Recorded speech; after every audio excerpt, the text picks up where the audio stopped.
चलिए class 11th subject आपकी physics है और आज आप पढ़ोगे सरल रेखीय गति। ये लेसन 5th है, ठीक है। सरल रेखीय गति क्या है?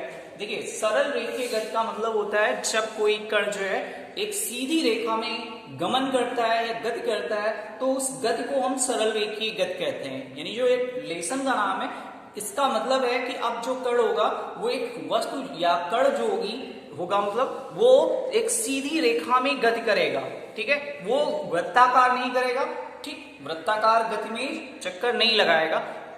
इस वजह से यहाँ पे इसको कहा जाता है कि अब जो कण होगा वो एक सीधी रेखा में गति करेगा, उसके अंतर्गत जो कुछ भी आएगा वो उस लेसन में पढ़ाया जाएगा। तो सरल रेखीय गति समझ में आया होगा कि जब कोई कण एक सीधी रेखा में गमन करता है, गति करता है, उस गति को हम एक सरल रेखीय गति कहते हैं। उसके बाद आता है यांत्रिकी। चलिए, अब यांत्रिकी क्या है? देखिए, यांत्रिकी का मतलब होता है, यांत्रिकी भौतिक विज्ञान की वह शाखा है, एक प्रकार से कह सकते हो। जो यांत्रिकी है वो भौतिक विज्ञान की एक प्रकार की शाखा है जिसके अंतर्गत हम वस्तुओं की गति का अध्ययन करते हैं। जिसके अंतर्गत हम क्या करते हैं?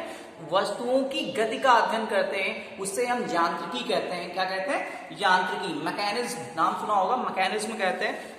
ये तीन प्रकार के हो सकते हैं या तीन प्रकार के होते हैं इनकी शाखाएं। नंबर फर्स्ट आता है स्थिति विज्ञान।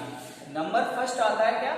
स्थिति विज्ञान। ये कौन सा है? देखिए, स्थिति विज्ञान जो है वस्तु की विराम अवस्था या कण की विराम अवस्था के बारे में अध्ययन किया जाता है। यानी स्थिति विज्ञान यांत्रिकी की वह शाखा है जिसके अंतर्गत हम बाह्य बलों, ठीक है, बाह्य बलों के अधीन साम्य अवस्था में वस्तुओं का अध्ययन करते हैं। यानी वस्तु जो होगी वो विराम अवस्था में होगी, तब हम उसका जो अध्ययन करेंगे उसे हम कहेंगे स्थिति विज्ञान। स्थिति का मतलब साफ साफ समझ में आ रहा होगा कि स्थिति का मतलब होता है विराम अवस्था में, और जब कण विराम अवस्था में है उस समय हम जो गति का अध्ययन कर रहे हैं या उस कण की गति का या उस कण की अवस्था का अध्ययन कर रहे हैं उसे हम स्थिति विज्ञान के अंतर्गत लाते हैं, ठीक है।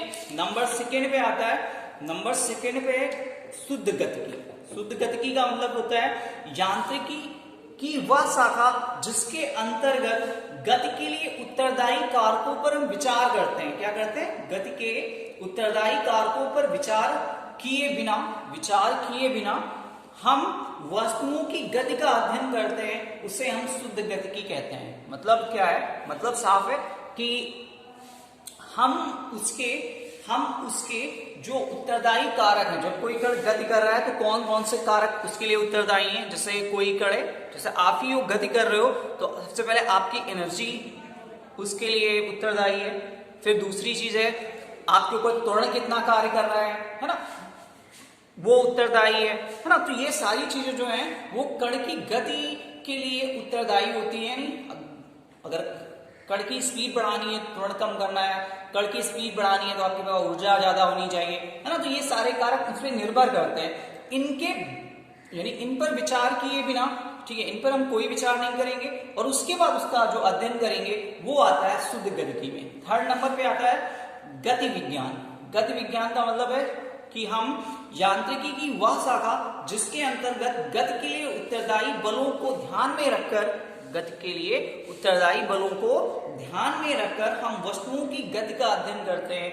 जो कोई गति कर रहा है तो उस पर जाहिर सी बात है कोई ना कोई बल कार्य कर रहा होगा तभी वह गति करेगा, अन्यथा वो गति नहीं करेगा। जैसे आप हैं, आपके ऊपर अगर कोई बल ना लगाया जाए तो आप गति कर नहीं करेंगे। इस आपसे ना कहा जाए कि ये काम कीजिए तो आप क्या कोई काम करेंगे? नहीं करेंगे, ठीक है। तो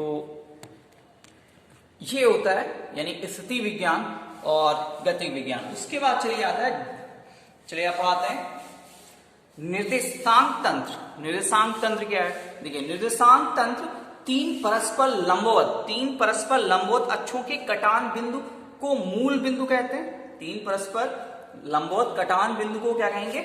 हम मूल बिंदु कहेंगे, ठीक है। यदि ये अक्ष x, y, z हो तथा इन अक्षों पर लंबाइयां x, y, z हो नापी जाए तो निर्देशांक निकाय का निर्देशांक तंत्र कहलाता है। मतलब ये आपका कौन सा है? ये x अक्ष है, क्या है? ये x अक्ष है, ये y अक्ष है और ये आपका z अक्ष है। इन पे जो निर्देशांक है x, y, z, ये उसका मूल बिंदु होगा और ये पूरा जो सिस्टम होगा, इस सिस्टम को हम कहते हैं निर्देशांक तंत्र। क्या कहेंगे हम इस सिस्टम को कहेंगे निर्देशांक तंत्र। समझ में आया?